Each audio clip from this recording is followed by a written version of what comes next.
Welcome back to today's video. Just at the top of this video, I want to say thanks for tuning in for all of 2023.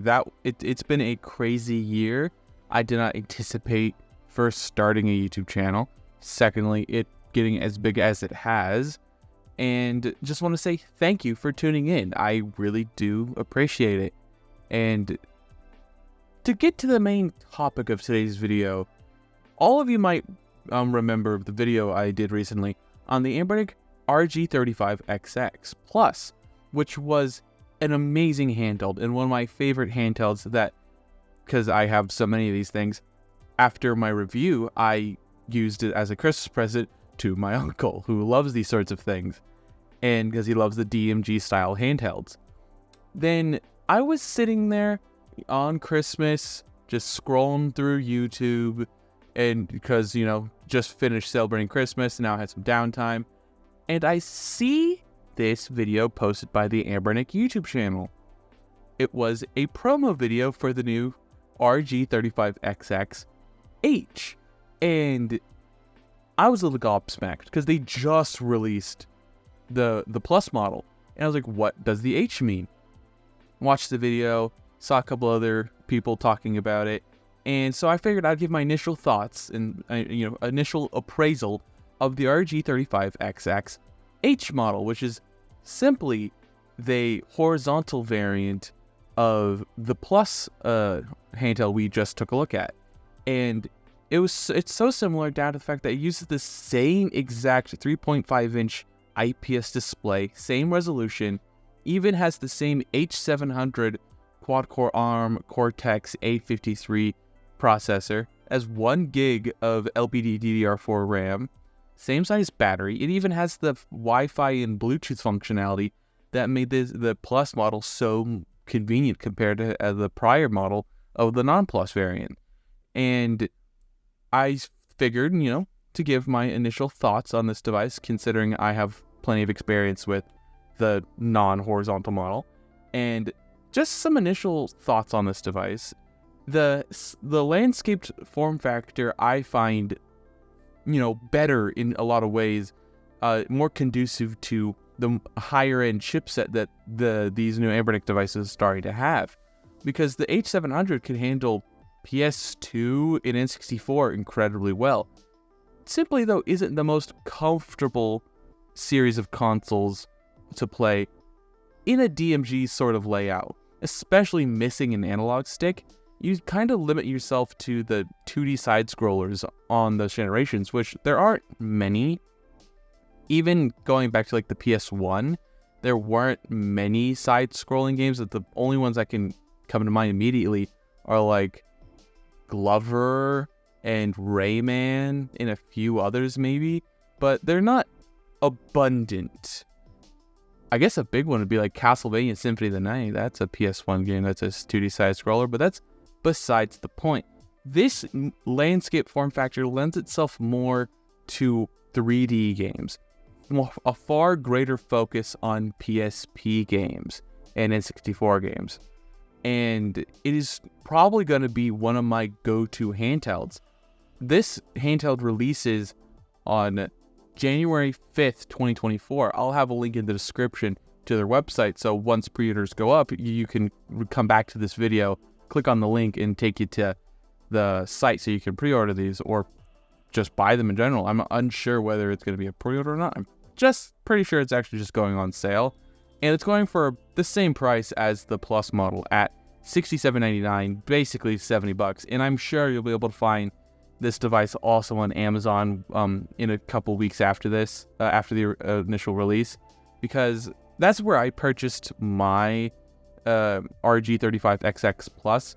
I spent a little bit more buying it off of Amazon because you're paying a little bit extra for the convenience, the fact that you're going to get it in like 2 days instead of the week or more buying it directly from Anbernic, because it will be coming from China, and sometimes they offer US shipping, but it's not consistent, and those tend to go first because these are very popular devices. But to give you guys a closer point of reference to how this device will, handle, I don't know if many of you probably actually a lot of you have some degree of familiarity with the classic older style of Anbernic RG350 devices.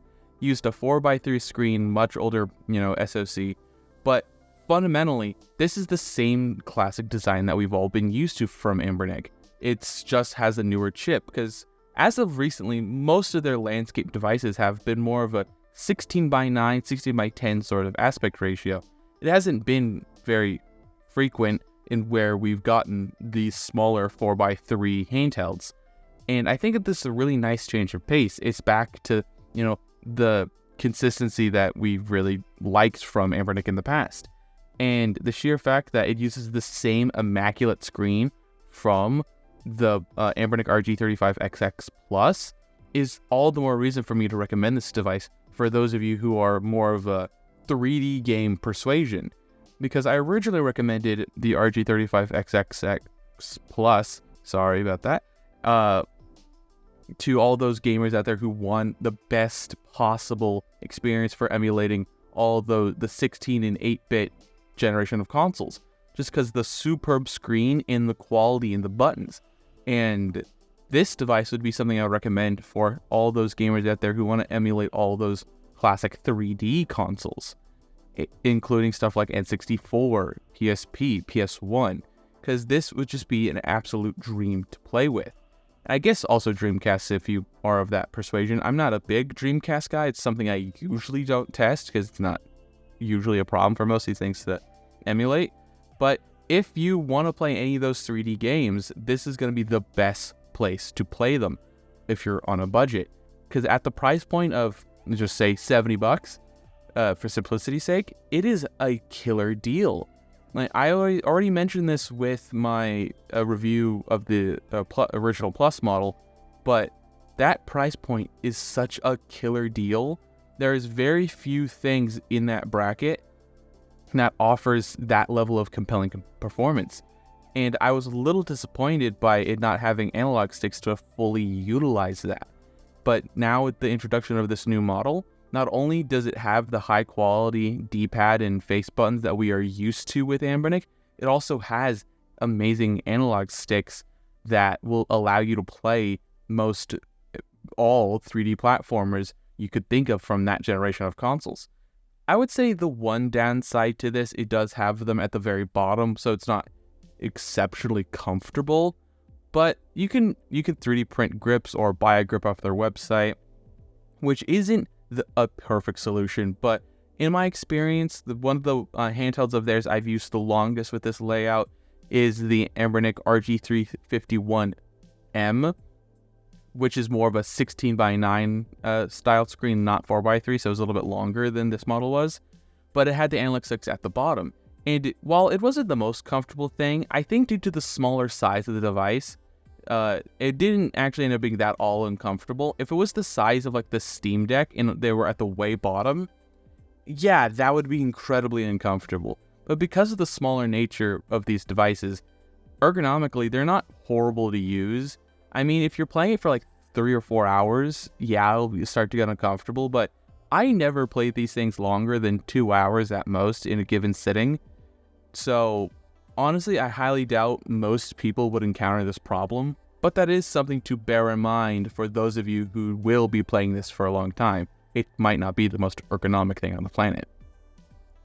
And my main reason for liking these, longer handhelds with the analog sticks that are, in the landscape form factor is they tend to be a lot smaller just due to the sheer fact that they don't need to be so big to handle the DMG sort of layout. It being more compact makes this my favorite handheld to slip in like a pocket or throw into my like chest pocket in a jacket or something and take it with me wherever I go, for the sheer fact that it's so small and portable, and these things hold charges forever. So these are my favorite handhelds to recommend for people who just want something simple, easy to set up, and boom, you're off to the races. 9 times out of 10, these things come chock full of ROMs already installed on them. Legality aside, it's incredibly convenient, and it just has a very easy and beginner-friendly design. Here at the end of the video, I would just want to say once again, even though I said at the beginning of the video, I appreciate all of you so much for watching over this last year. And I just truly did not anticipate anybody ever watching my videos. And I'm so excited for what 2024 has to offer. And I am so excited to keep delivering more and more content that you guys will enjoy.